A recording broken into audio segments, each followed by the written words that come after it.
Alors, Sénégal, Niger, justement, vous êtes au Burkina Faso dans un contexte assez difficile pour le peuple, vous le savez. L'horreur à Bassalgo, dans le centre-nord. Les terroristes ont encore endeuillé. Oui.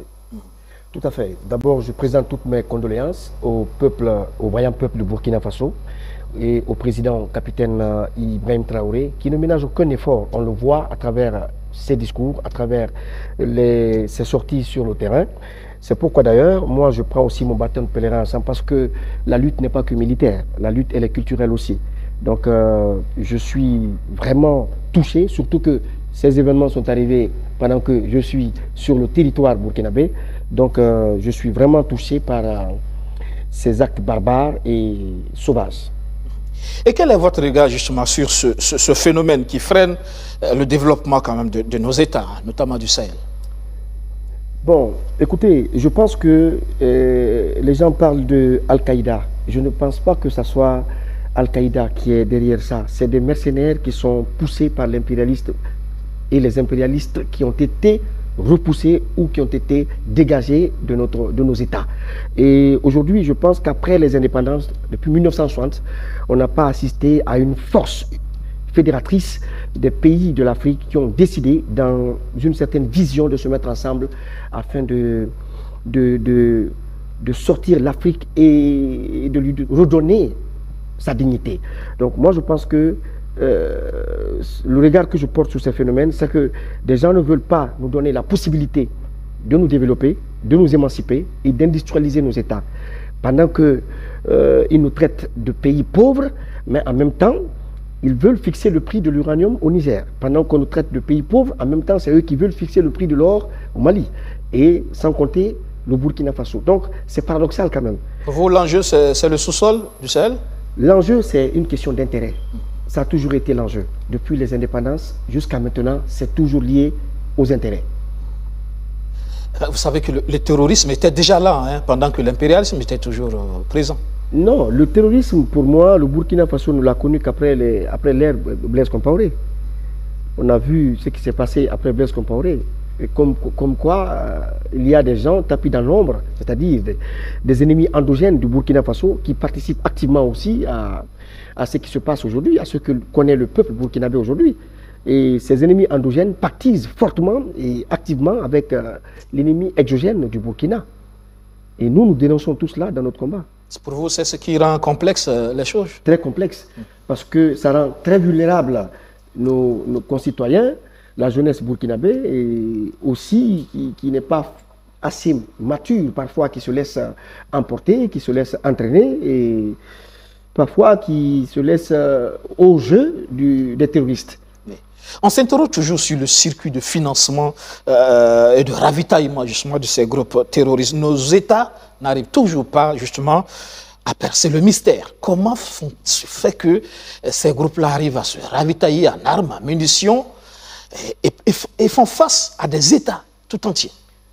Je vous le disais tout à l'heure, à mon avis, avant que les trois chefs d'État ne décident de démanteler le système français dans nos États, dans ces trois États, vous n'êtes pas sans savoir que le contrôle total de l'armée ou le contrôle de certaines parties de nos territoires ou de ces territoires était contrôlé par ces gens. Alors, depuis qu'ils ont été mis dehors, ça n'a pas fait bonne presse et on a vu des réactions des généraux même qui sont sortis, qui ont tenu des propos comme quoi le Niger, le Burkina, le Mali, c'est des États qui ne peuvent pas échapper à leur contrôle. Donc, ils passeront par tous les moyens, ils mettront tous les moyens qu'il faut pour nuire à ces gens et pour ternir justement leur gouvernance. Parce que vous n'êtes pas sans savoir qu'une des forces ou une des stratégies de Alain Foka, non, c'est pas Alain Foka, comment il s'appelle, l'homme de Gaulle, Monsieur coup d'État de De Gaulle, qui faisait des coups d'État dans les... Général De Gaulle? Non, pas Général De Gaulle. Il avait un homme de main qui faisait des coups d'État un peu partout. Ah oui,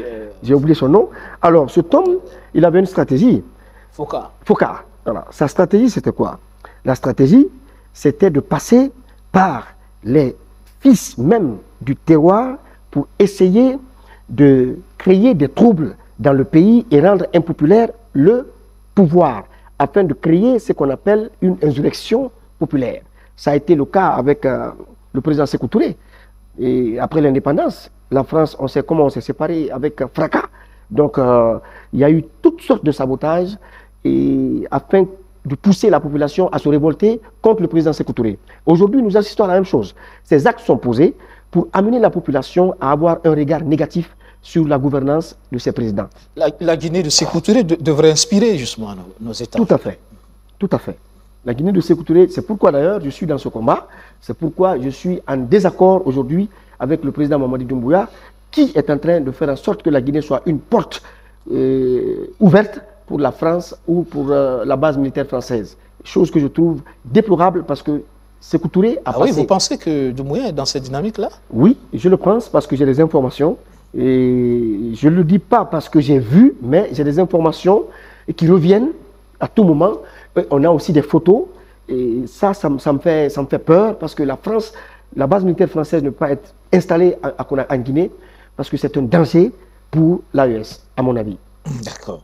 Alors, justement, le Burkina Faso, le Mali, le Niger, comme vous l'avez dit, se sont mis ensemble pour combattre le phénomène à travers, justement, la confédération de l'AES, l'Alliance des États du Sahel. Et vous avez chanté l'AES, justement. Oui, j'ai chanté l'AES. C'est pourquoi je l'ai dit tout à l'heure, la lutte n'est pas que militaire. Nous avons une arme. Notre arme, c'est l'art, c'est le micro. Alors, plus nos voix portent, plus on a le devoir, comme l'a dit Fran Fanon, de découvrir notre mission, de la trahir ou de l'accomplir. Moi, j'ai découvert ma mission à travers Thomas Sankara parce que mon panafricanisme est né au contact avec le Burkina Faso, au contact avec mon idole, qui est le président Thomas Sankara. Et j'ai commencé à faire de la musique engagée. Donc, aujourd'hui, je ne peux pas trahir cet idéal parce que tout simplement, ces trois chefs d'État, pour moi, m'inspirent justement la lutte que j'ai menée durant plus de 20 ans en Afrique à travers la musique.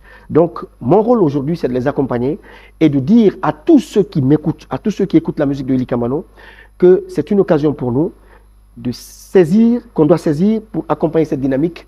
Parce que si elle meurt, on va mettre encore plusieurs décennies à voir une telle dynamique se mettre en place. Donc, voilà les raisons qui me poussent à chanter et à porter haut la lutte que mènent ces trois présidents. Et pour vous, l'AES, c'est une forteresse? C'est une forteresse. Ouais. C'est une forteresse des pays qui n'avaient pas de crèche. D'accord. En tant que panafricaniste, ouais, est-ce que l'AES, justement, ne va pas contribuer davantage à la division des Africains?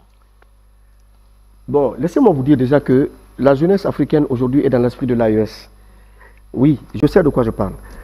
Vous n'avez pas idée de l'écho que l'AES fait dans les autres pays.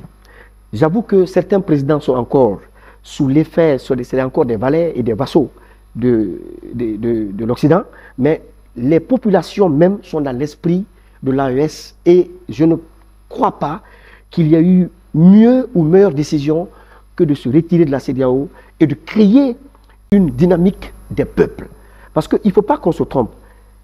Les peuples aujourd'hui, les masses africaines, ont besoin des institutions qui tiennent compte de leurs préoccupations. Et si les attentes des peuples ne sont pas prises en compte, ni dans la charte de l'Union africaine, ni dans la charte de la CEDEAO, ça veut dire qu'on a ouvert les yeux. On est dans l'ère de la mondialisation et de la nouvelle technologie.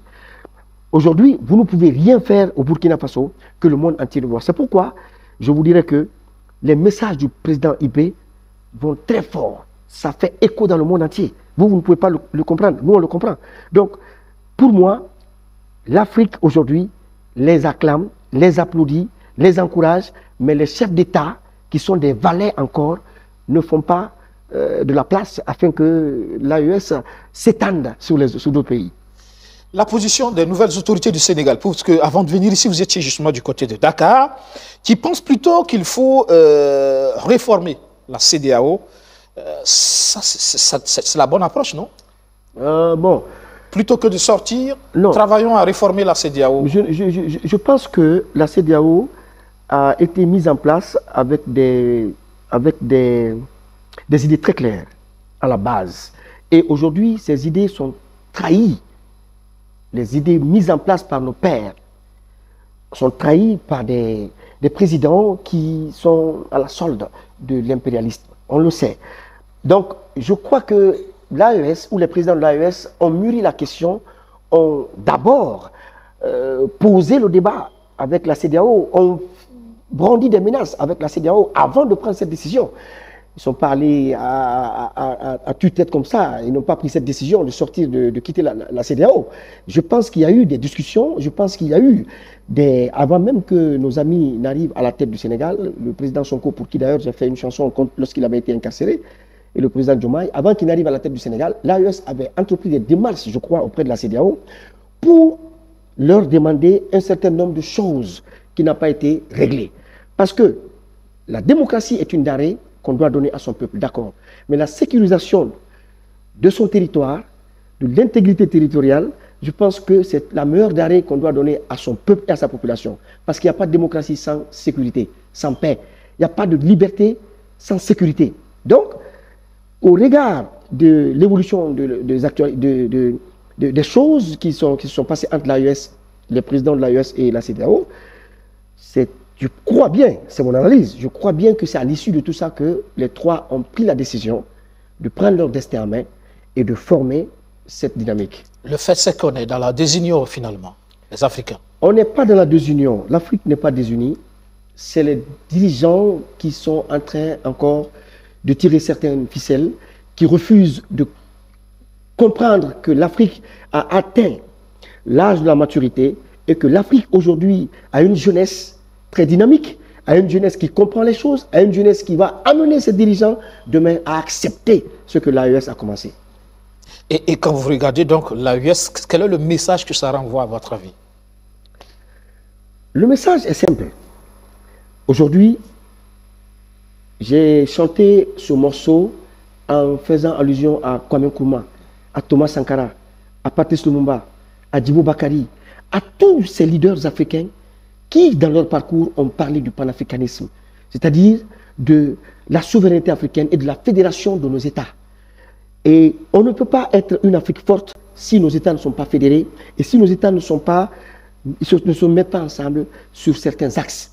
Et ces axes-là, c'est des axes sécuritaires, c'est des actes monétaires, c'est des axes sur lesquels l'Europe a réussi à se mettre ensemble. C'est-à-dire que quand on prend l'Union européenne aujourd'hui, on parle de l'OTAN. Quand on parle de l'Union européenne aujourd'hui, on parle de l'euro. Quand on parle de l'Union européenne, il y a beaucoup de choses qui les met ensemble.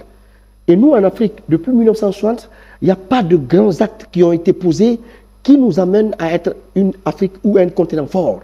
Donc, moi, le regard que je porte sur l'AES, c'est que c'est une décision très forte qu'ils ont eu à prendre. Parce que quand on voit Kadhafi qui s'est fait tuer, parce qu'il a pris la décision de faire une conférence à Yaoundé pour mettre en place le FMA, le premier fonds monétaire africain, où il avait décidé d'injecter 80% des fonds dans notre banque pour éviter aux chefs d'État africains d'aller se faire assassiner en allant prendre des dettes ou de l'argent auprès du FMI. Donc, ces trois chefs d'État, en faisant cette union, cette dynamique-là, je crois qu'ils ont vraiment compris les attentes du peuple ou des peuples africains.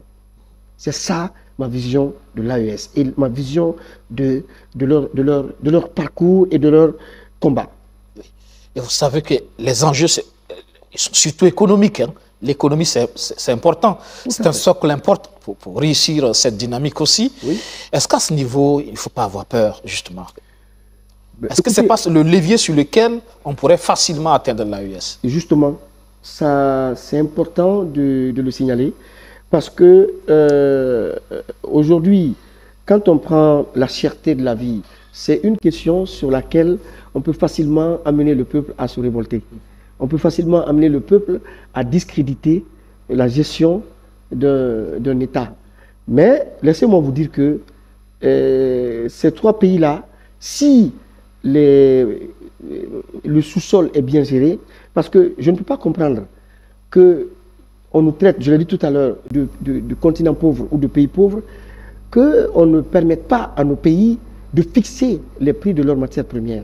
Donc, je crois que si les ressources sont bien redistribuées et si la corruption est contrôlée et maîtrisée, je crois que la saignée financière est stoppée, je pense qu'on pourra s'en sortir.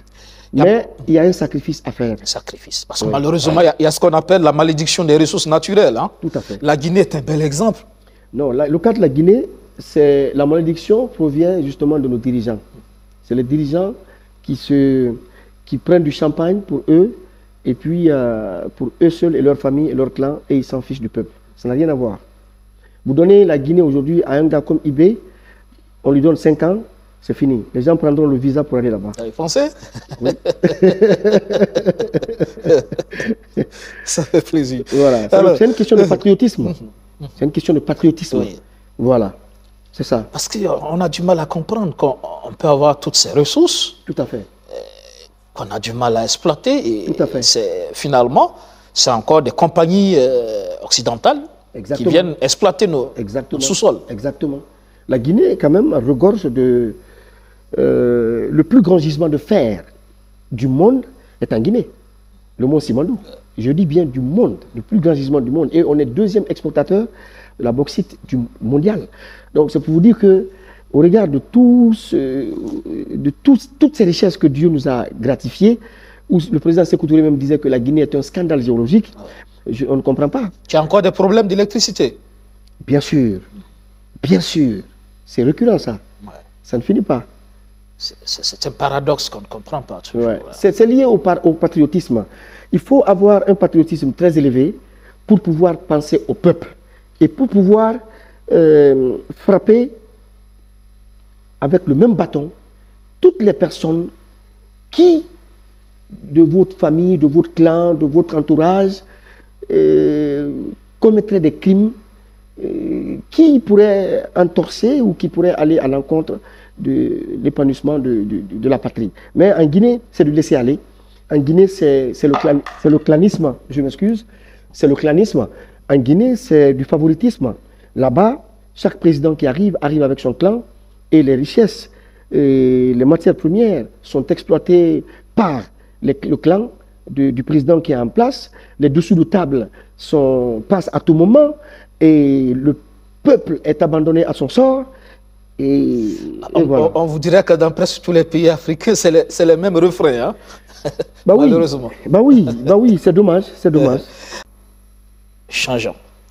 Alors, vous avez été reçu par le président nigérien, n'est-ce pas? Oui. C'est le cas. Et comment vous l'avez trouvé, le général Tchani? D'abord, je l'ai trouvé très accueillant. Très accueillant. Et c'est lui qui m'a invité, hein, avec le mouvement M62.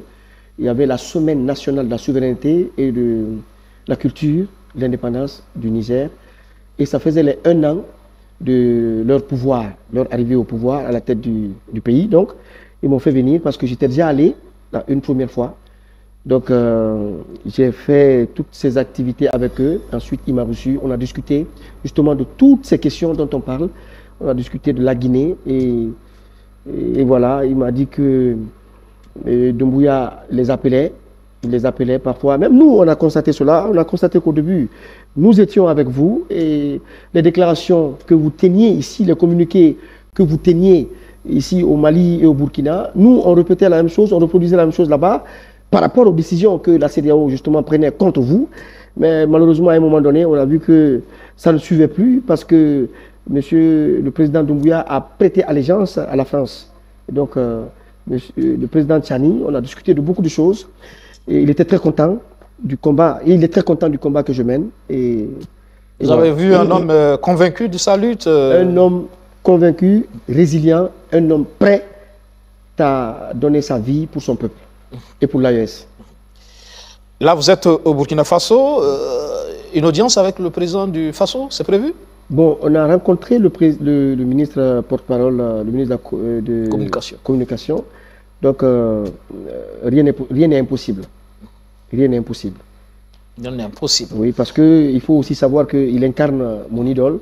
Il incarne Thomas Sankara. Et donc, on a des choses à se dire. Des choses à se dire. Ouais. Oui. Le Mali également dans l'agenda? Exactement. Après, ici, c'est le Mali. Le Mali. Oui. Il est prévu également une rencontre avec les autorités maliennes. Tout à fait. Il faut les encourager, il faut les accompagner. Il faut les accompagner. Et on doit s'accompagner d'ailleurs. On doit s'accompagner. Eux, ils ont besoin de nous. Nous, on a besoin d'eux. Nous, on a besoin de leur image pour montrer au monde entier qu'ils sont dans notre esprit et que nous sommes avec eux. C'est important. Important, justement. On suppose qu'après tout cela, et avec cette chanson sur l'AES, quelque part, il y aura certainement des projets musicaux dans ce sens, de tourner peut-être, des spectacles en vue. C'est prévu, c'est prévu. Il y a une caravane de l'AES qui est prévue. La caravane de l'AES, ça va faire le Burkina, le Mali et le Niger. C'est prévu. J'en parle déjà avec mes amis du Burkina, ceux du Mali, on en parle. J'arrive là-bas dans une semaine. Ensuite, ceux du Niger avec lesquels j'étais, on en a parlé. Donc, après ma tournée, on va trouver une date et puis essayer de faire cette tournée-là. Ça promet, certainement 2025. Oui, oui, pourquoi pas. Bien sûr.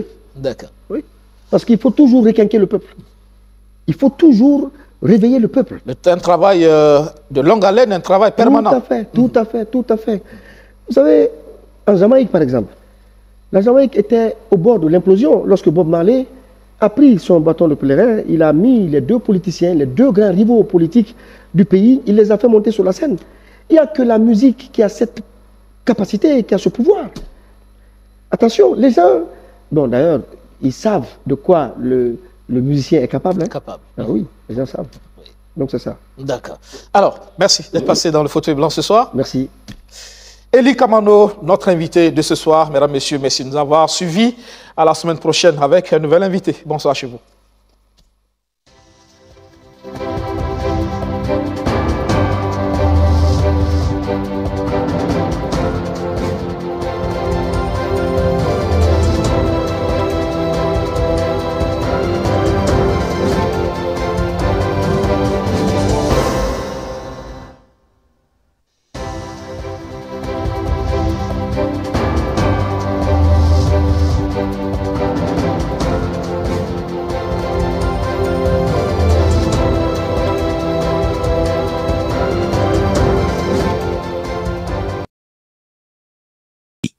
Maintenant, c'est à vous.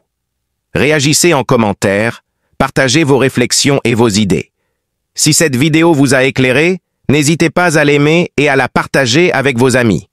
Ensemble, nous construisons l'Afrique de demain. Restez connectés sur Afrique Diverse TV pour encore plus d'informations et de débats passionnants. À très bientôt.